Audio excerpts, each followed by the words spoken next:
Hello friends, स्वागत है आप सभी का आज के फिर से एक नई वीडियो में।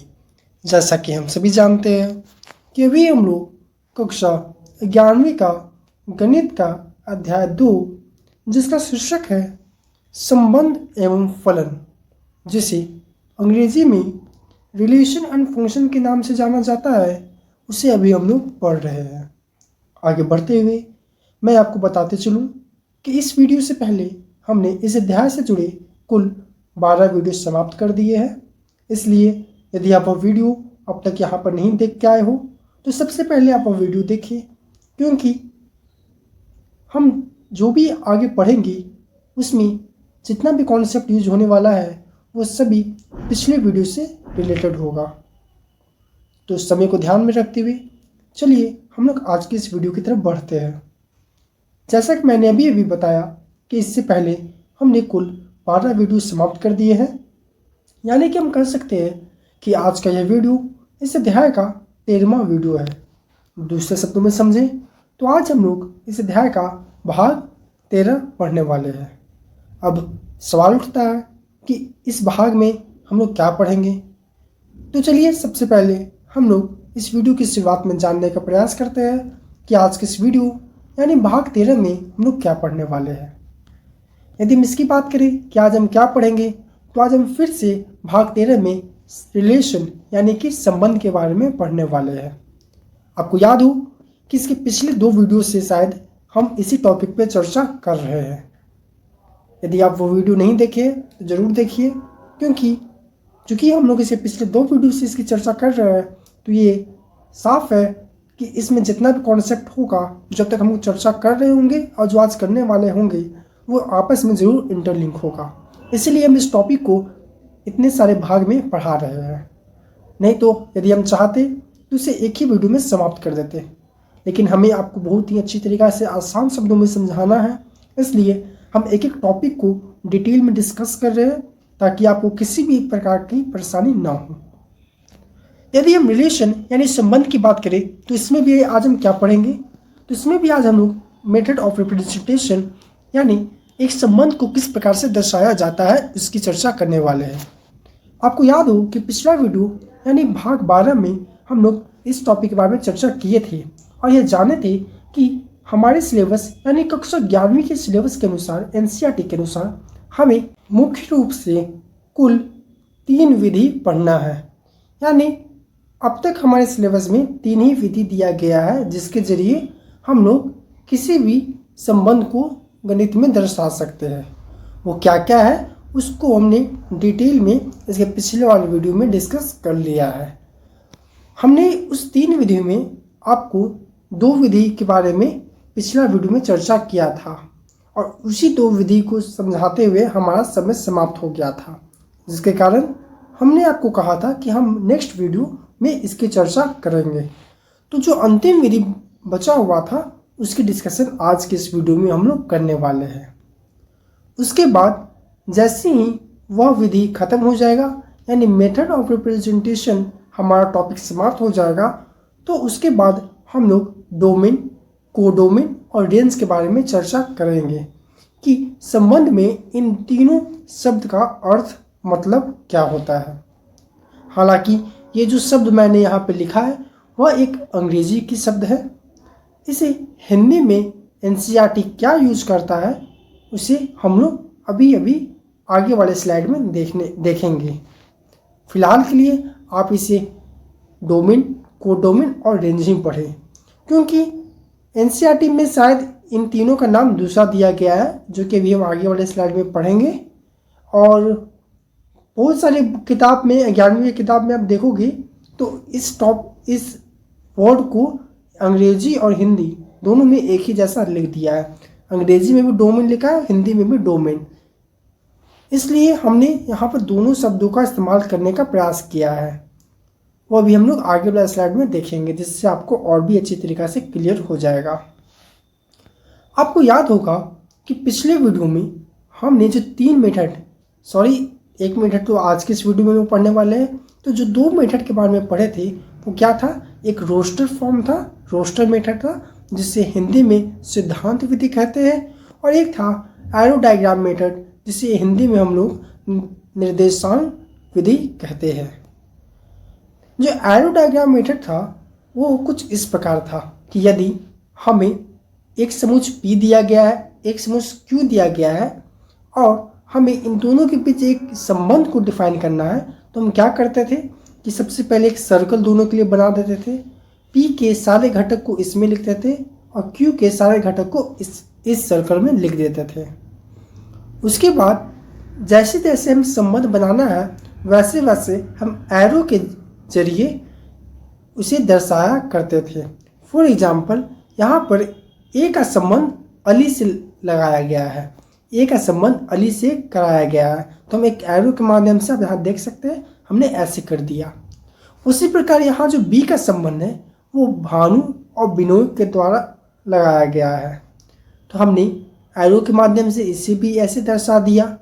फिर सी का संबंध हमें चंद्रा के साथ लगाया गया है, तो यहाँ पर हम इस संबंध को भी एक एरो के माध्यम से लगा दिए। तो ये जो इस प्रकार का जो डायग्राम बना, जो भी आपको स्क्रीन पर दिख रहा है, उसी को हम लोग निर्देशांक विधि कहते हैं। इसी तरह हमने जो एक और मेथड पढ़ा था सिद्धांत विधि यानी कि रोस्टर फॉर्म, वो कुछ इस प्रकार था कि यदि आपके पास दो समुच्चय दिया गया है ए और कोई और जेड, जिसके घटक निम्न है, यानी यहाँ पे ए के घटक लाल और नीला है और जेड के घटक पी, बी और जी है। जब आपको कहा जाए कि आप लोग इन दोनों समुच्चय से एक संबंध को डिफाइन कीजिए, तो नॉर्मली हमने जब हम लोग संबंध पढ़ रहे थे शुरुआत में, तो मैंने आपको एक परिभाषा के जरिए पे बताया था कि किसी भी संबंध को डिफाइन करने के लिए सबसे पहले दिए गए समुच्चयों का क्रमित युग्म निकालना होगा, कार्तीय गुणन निकालना होगा। वो कार्तीय गुणन जो भी होगा उसका एक उप समुच्चय वो संबंध कहलाएगा। तो जैसे ही हम इन दोनों समुच्चयों का कार्तीय गुणन निकालते हैं तो ये कुछ इस प्रकार आएगा। अब इसका एक उप समुच्चय जैसे आप निकालोगे वो क्या हो जाएगा, संबंध हो जाएगा। और हम जानते हैं कि किसी भी समुच्चय, कोई भी समुच्चय अपने आप में वो क्या होता है, उप समुच्चय होता है। तो हम लोग क्या कह सकते हैं कि ये जो एक पूरा समुच्चय बना है वही क्या है, संबंध है। किसका, तो ये ए और जेड का।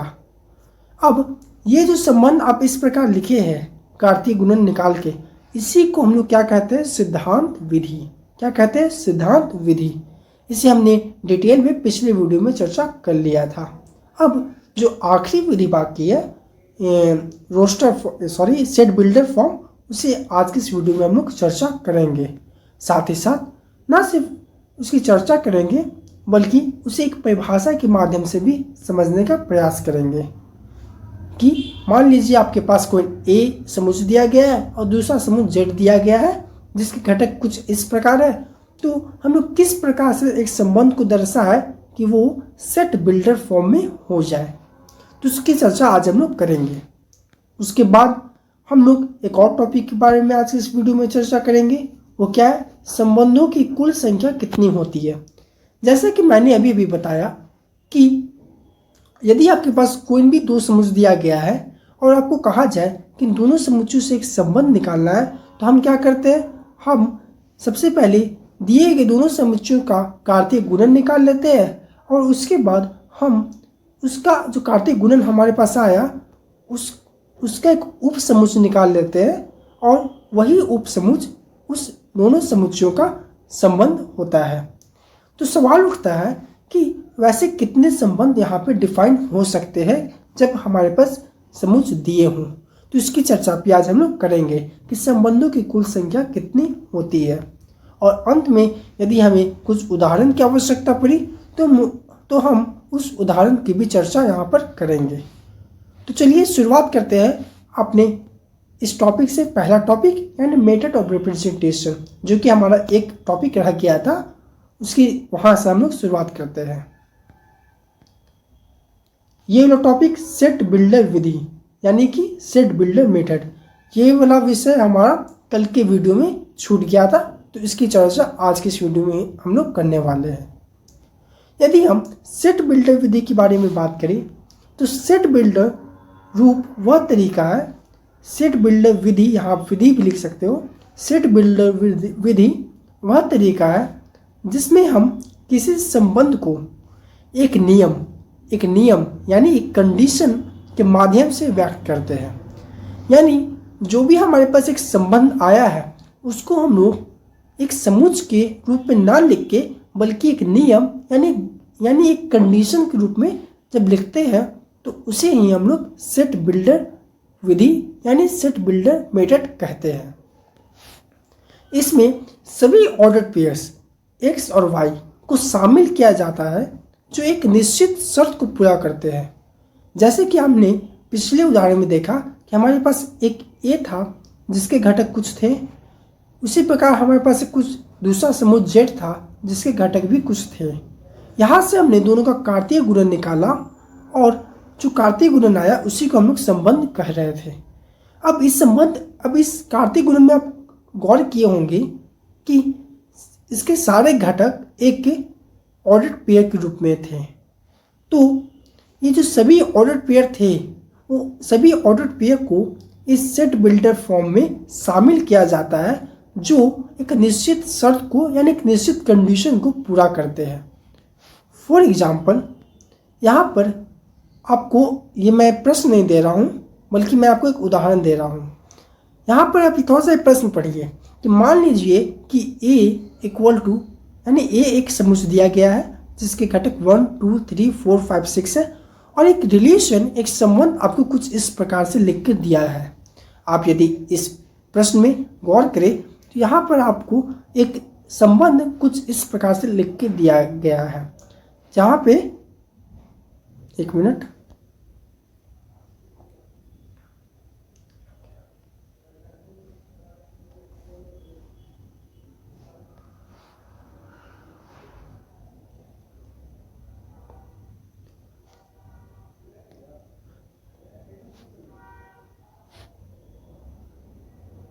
तो जब भी कोई भी संबंध इस प्रकार से लिखा हो, एक निश्चित कंडीशन के रूप में लिखा हो, तो उसी को हम लोग क्या कहते हैं,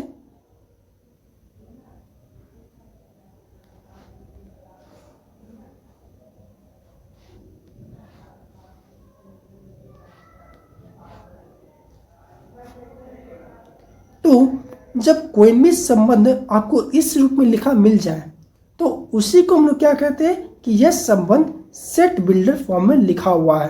यहाँ पर आप देखिए एक समुच्चय आपको A दिया गया है और एक संबंध दिया गया है कि ये एक संबंध रहेगा जो कि x और y के ऑर्डर पेयर में रहेगा, जहाँ y equal to x plus 1 रहेगा। आप इस प्रश्न में देख सकते हैं कि यहाँ पे जो एक संबंध डिफाइन किया है वो x और y में दिया गया है और एक कंडीशन लगाया गया है कि जो y रहेगा वो किसकी इक्वल रहेगा, x प्लस 1। यानी कि जब हम किसी भी संबंध को इस रूप में लिखते हैं तो उसे हम लोग क्या कहते हैं, सेट बिल्डर मेथड यानी सेट बिल्डर विधि। तो उम्मीद करता हूँ कि आपको तीनों मेथड समझ में आ गया होगा, 2 पिछले वाली वीडियो से और 1 आज की वीडियो से। अब हम लोग आते हैं अपने अगले टॉपिक जो कि है डोमेन, कोडोमेन और रेंज। जैसा कि हमने शुरुआत में कहा था कि किसी किसी बुक में अंग्रेजी और हिंदी दोनों में एक ही शब्द का इस्तेमाल किया जाता है, परंतु एनसीईआरटी में भी कहीं कहीं इसका नाम बदल के यानी कि अंग्रेजी हिंदी में से डोमेन को कुछ और कहा जा रहा है, कोडोमेन को कुछ और कहा जा रहा है और रेंज को भी कुछ और कहा जा रहा है। वो क्या है, तो चलिए हम लोग इसको जानते हैं। यदि हम एनसीईआरटी की बात करें तो एनसीईआरटी में डोमेन को प्रांत कहा जाता है, कोडोमेन को सह प्रांत कहा जाता है और रेंज को परिसर कहा जाता है। अब चलिए हम लोग इन तीनों टर्म्स को एक एक करके डिटेल में जानने का प्रयास करते हैं। संबंध R के क्रमित युग्मों के प्रथम घटकों का समुच्चय संबंध R का प्रांत होता है। संबंध R के क्रमित युग्मों के प्रथम घटकों का समुच्चय संबंध R का प्रांत होता है। जैसे कि हमारे पास यदि एक संबंध दिया गया है जो कि एक समुच्चय के रूप में लिखा गया है, तो आप जानते हैं कि यदि कोई भी संबंध एक समुच्चय के रूप में लिखा हो तो उसके सारे घटक एक ऑर्डर्ड पेयर में होंगे, कुछ इस प्रकार होंगे। अब इस परिभाषा के अनुसार कहा जा रहा है कि संबंध आर के क्रमित युग्मों के प्रथम घटकों, अब ये जो ऑर्डर्ड पेयर होंगे इसमें भी दो एलिमेंट्स होंगे, दो घटक होंगे, यानी दो नंबर होंगे x, y। तो x, y में जो पहला घटक होगा, जो पहला जो x है, वो क्या कहलाएगा? संबंध R का प्रांत यानी कि डोमेन कहलाएगा। और उसी प्रकार ये जो दूसरा घटक होगा जो y है, वो क्या कहलाएगा? तो संबंध R का परिसर यानी कि रेंज कहलाएगा। फॉर एग्जाम्पल, जैसे कि आप यहाँ पर पिछले स्लाइड में एक ये उदाहरण हमने लिया था, तो यहाँ से जैसे ही आप एक इसका संबंध डिफाइन करते हो, तो यहाँ पे मान लीजिए एक लाल और पी, हमारा एक संबंध यहाँ पे एक आया। तो ये जो लाल आया वो क्या है? प्रांत है, और ये जो पी आया वो क्या है? परिसर है। यानी कि जो ऑर्डर्ड पेयर का, ये जो ऑर्डर्ड पेयर घटक आ रहा है, तो उसका जो पहला एलिमेंट्स, जो पहला संख्या होगा वो एक प्रांत कहलाएगा, और जो दूसरा संख्या होगा वो क्या कहलाएगा? परिसर कहलाएगा। तो उम्मीद करता हूँ कि आपको यह समझ में आ रहा होगा। अब हम लोग चलते हैं अपने अगले टॉपिक कि कुल संबंधों की कुल संख्या कितनी होती है। इसके लिए मैं आपको एक कहना चाहूँगा कि ये जो प्रश्न आपको दिया गया है, ये आप एक बार वीडियो पॉज करके इसे अपने नोटबुक पे इन दो समुच्चय से एक संबंध को डिफाइन करके किस रोस्टर फॉर्म में यानी सिद्धांत विधि में लिखिए अपने नोटबुक पे। तो उम्मीद करता हूँ कि आपने ऐसा किया होगा। अब चलिए हम लोग समझने का प्रयास करते हैं। यदि आपने इसे लिखा होगा तो आपके पास कुछ ऐसा समुच्चय आया होगा जहाँ पर इसके कुछ घटक बने होंगे, जो कि सभी घटक ऑर्डर्ड पेयर्स में होंगे। जहाँ पे पहला घटक हो सकता है लाल पी, दूसरा नीला पी, उसी प्रकार से लाल B, Neela B, Lal ji, Neela ji.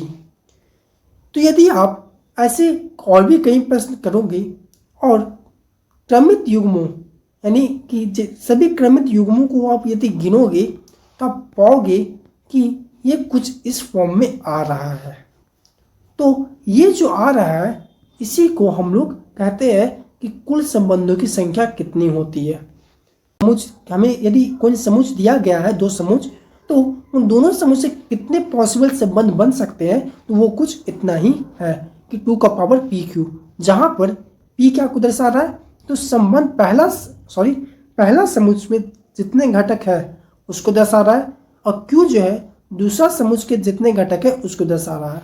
For example, पिछले स्लाइड में हमने देखा कि A इक्वल टू लाल और नीला था, यानी दो घटक थे, तो उस अनुसार P का वैल्यू 2 हो जाएगा, और Z हमने देखा इसके 3 घटक थे P, B और G, तो उसके अनुसार Q का वैल्यू 3 हो जाएगा। अब हमारे पास P और Q का वैल्यू आ गया, तो जैसे हम P और Q यहाँ पे मल्टीप्लाई में, तो 2 × 3 6। अब 2 का पावर 6 जैसे हम लोग करेंगे तो ये इसका वैल्यू जितना आएगा उतना ही दिए गए समुच्चयों से हमारा संबंध डिफाइन होने की संभावना है। और यदि आपको याद हो तो हमने कक्षा 11वीं के पहले अध्याय में यानी समुच्चय में एक टॉपिक पढ़ा था जिसका नाम था घात समुच्चय यानी कि पावर सेट्स। उसमें जो हमने पढ़ा था उसका भी कॉन्सेप्ट कुछ इसी प्रकार था। वहाँ पे हमने पढ़ा था कि एक घात समुच्चय में टोटल कुल कितने अव होते हैं, वो कितने थे?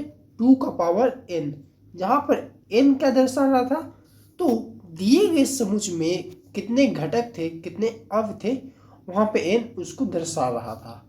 तो यदि आप सभी ने पहला अध्याय यानी समुच्चय में पढ़ा होगा और समुच्चय पढ़ के आप यहाँ पे आए होंगे, तो आप ये समझ पा रहे होंगे कि किस प्रकार ये जो टॉपिक है 2 का पावर PQ वो किस प्रकार से पहले अध्याय के घात समुच्चय टॉपिक से रिलेटेड है। तो उम्मीद करता हूँ कि आपको यह समझ में आ गया होगा।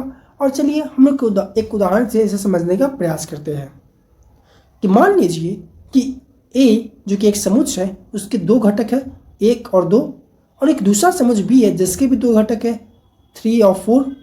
तो आपसे कह रहा है कि A से B में संबंधों की संख्या ज्ञात कीजिए, यानी जब हम इन दोनों का एक संबंध, इन दोनों से एक संबंध बनाने का प्रयास करेंगे तो ऐसे कितने संबंध बन सकते हैं उसकी संख्या हमें याद करनी है।